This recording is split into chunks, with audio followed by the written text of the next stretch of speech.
सावन व्रत करते हैं वो नमक का सेवन। नमस्ते फ्रेंड्स, मैं खुशबू मिश्रा स्वागत करती हूँ अपने चैनल खुशबू मिश्रा ब्लॉग में। कैसे हैं आप सब? मुझे कमेंट में ओम नमः शिवाय ज़रूर लिखिएगा। और आज इस वीडियो में जानेंगे सावन सोमवार व्रत में हमें क्या खाना चाहिए और क्या नहीं खाना चाहिए। व्रत हम कब खोलें, व्रत में कितनी बार खाना चाहिए, बहुत सारी जानकारी आपको इस वीडियो में मिलेगी। इससे पहले अगर आपने मेरे चैनल को सब्सक्राइब नहीं किया है तो इसे सब्सक्राइब कर ले, बेल आइकन को ज़रूर प्रेस करें जिससे वीडियो की नोटिफिकेशन आप लोग के पास सबसे पहले पहुँचे। सावन का महीना शिव जी का बहुत प्रिय महीना होता है और पूरे सावन हम विधि विधान से शिव जी की माता पार्वती की पूजा करते हैं और सोमवार के दिन हम व्रत रखते हैं। जब सोमवार आता है तो हम सावन के महीने में प्रत्येक सोमवार को सोमवार का हम व्रत रखते हैं। और सोमवार का व्रत जब भी आप रखें तो कुछ नियमों का पालन हमें ज़रूर करना चाहिए। सोमवार का जब हम व्रत रखें तो एक दिन पहले से ही हमें शुद्धता का ध्यान रखना है। एक दिन पहले से ही हमें खान पान पर ध्यान देना है कि कुछ भी मतलब जो तामसिक चीज़ है वो हमें नहीं खाना चाहिए। और व्रत के दिन हमें सूर्योदय से तो पहले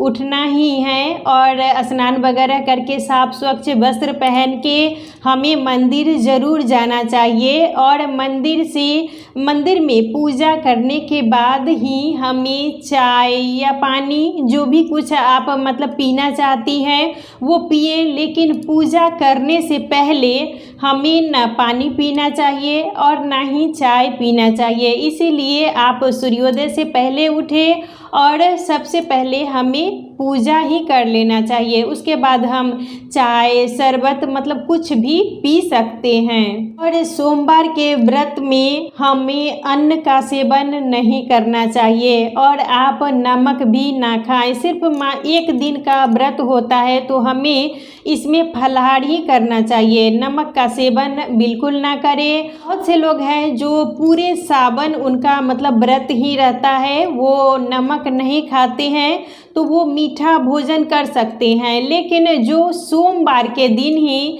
मतलब सप्ताह में एक दिन ही व्रत रखते हैं तो उन्हें नमक का सेवन नहीं करना चाहिए, अन्न का भी सेवन नहीं करना चाहिए। वो सिर्फ फलाहार ही करें, वो ज़्यादा अच्छा होता है। और फलाहार भी हमें सूर्यास्त होने से पहले ही कर लेना चाहिए। सूर्यास्त होने के बाद भी बहुत से लोग हैं करते हैं, लेकिन सूर्यास्त होने से पहले ही फलाहार करना ज़्यादा अच्छा होता है।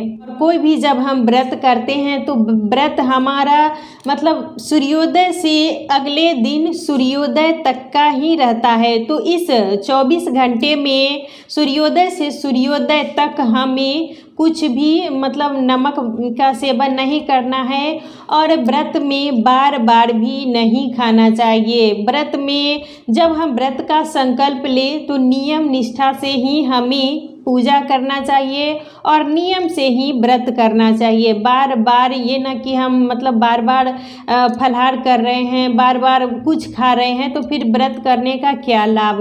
सुबह में मतलब जब भी आप पूजा करके आए तो आप शरबत चाय जो भी पीना चाहती हैं पी सकती हैं।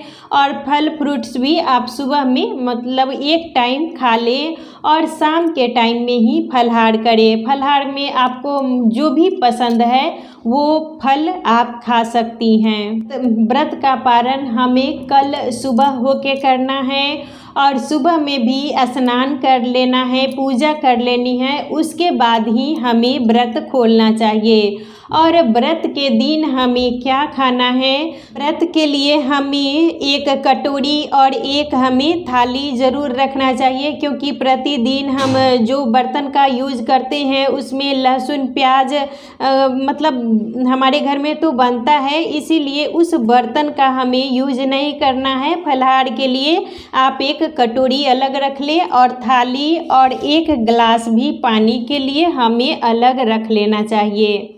और पूजा करने के बाद हमें शरबत ज़रूर पी लेना चाहिए। तो हम चीनी और ये नींबू है दोनों को मिक्स करके हम शरबत बनाएंगे और शरबत बना के पीने से हमारे शरीर में पानी की कमी नहीं होती है और मतलब हम स्वस्थ रहते हैं। तो व्रत के दिन हमें शरबत ज़रूर बनाना चाहिए। तो शरबत के में आप चीनी नींबू का यूज़ आप उस दिन ज़रूर करें। और ये है साबूदाना। तो आप शाम के टाइम में साबूदाना का खीर बना के खा सकते हैं। साबूदाना पेट के लिए भी अच्छा होता है और ये मतलब जल्दी से पचता भी है, इसीलिए व्रत में हमें साबूदाने की खीर ज़रूर खानी चाहिए। व्रत में आप केला भी खा सकते हैं। केला दूध फलाहार में वो भी ज़्यादा अच्छा होता है। तो आप केला, सेब, आम, अनार, संतरा, अमरूद जो भी मतलब सीजनली फल है वो खा सकते हैं। आप शकरकंद जिसे अलुआ भी गांव की भाषा में बहुत से लोग कहते हैं, तो आप शकरकंद और दूध भी खा सकते हैं। और आप ड्राई फ्रूट्स भी खा सकते हैं। आलू का हलवा भी बना के खा सकते हैं। लौकी का भी हलवा बना के खा सकते हैं। ये सब आलू भी फल में आता है, तो आलू भी आप खा सकते हैं और लौकी का भी आप हलवा बना के खा सकते हैं। कोई भी ड्राई फ्रूट्स आप खा सकते हैं। और उस दिन हमें पानी का सेवन बहुत ज़्यादा ही करना चाहिए। व्रत में पानी ज़रूर पीना चाहिए, इससे हमारे शरीर में पानी की कमी नहीं होती है और हमारा जो स्वास्थ्य है वो ठीक रहता है। तो पानी आप ज़रूर पिए। और शाम के टाइम में हमें साबूदाना की खीर बना के या मतलब जो कुछ भी और आपको पसंद है वो बना के ज़रूर खाएं। जो लोग पूरे सावन व्रत रखते हैं वो तो नमक का सेवन नहीं करते हैं, वो सिर्फ मीठा भोजन शाम के टाइम में करते हैं। तो वो खीर भी खा सकते हैं, खीर पूरी भी खा सकते हैं, पराठा भी खा सकते हैं, हलवा भी खा सकते हैं और भुजिया, आलू का भुजिया भी खा सकते हैं। यानी सब कुछ खा सकते हैं, सिर्फ हमें नमक का सेवन नहीं करना चाहिए। जो पूरे सावन व्रत करते हैं वो नमक का सेवन नहीं करते हैं, सिर्फ वो मीठा भोजन करते हैं। और जो सिर्फ सोमवार का व्रत रखते हैं वो फलाहार करते हैं। तो फलाहार में आपको मतलब जो भी सीजनली फल है वो आप खा सकते हैं। और आप पानी बहुत ज़्यादा मात्रा में ही पिए।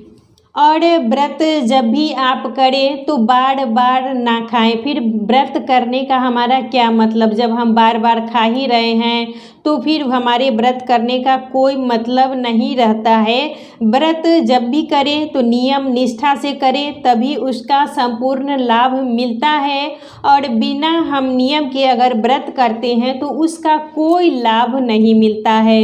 तो इन्हीं सब बातों पर हमें ध्यान देना चाहिए। पूजा करने के बाद ही आप पानी भी पी सकती हैं, चाय भी पी सकती हैं और फल भी आप खा सकती हैं। और शाम के टाइम में आप जो भी मतलब आलू का हलवा भी खा सकती हैं या साबूदाने की खीर भी खा सकती हैं। सिर्फ नमक और अन्न का सेवन इस दिन हमें नहीं करना चाहिए। इन्हीं बातों पर ध्यान देना चाहिए। और शरबत आप इस दिन ज़रूर पिए, इससे हमारे शरीर में पानी की कमी नहीं होती है। और कोई भी चीज़, ये ना कि हम चाय भी बार बार पी रहे हैं, शरबत भी बार बार पी रहे हैं, तो फिर हमारा वो मतलब व्रत का लाभ उतना नहीं मिलता है। तो इन्हीं सब नियमों पर हमें ध्यान देना है।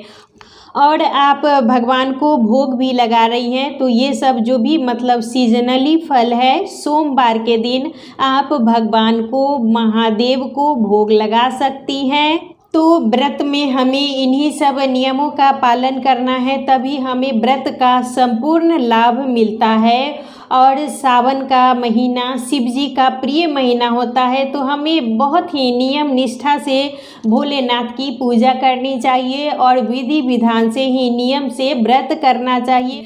तो आशा करती हूँ, उम्मीद करती हूँ इस वीडियो से आपको बहुत सारी जानकारी मिली होगी। वीडियो अच्छा लगे तो इसे लाइक कीजिएगा, मेरे चैनल को सब्सक्राइब कीजिएगा। फिर मिलूँगी एक नए वीडियो में, तब तक के लिए नमस्कार।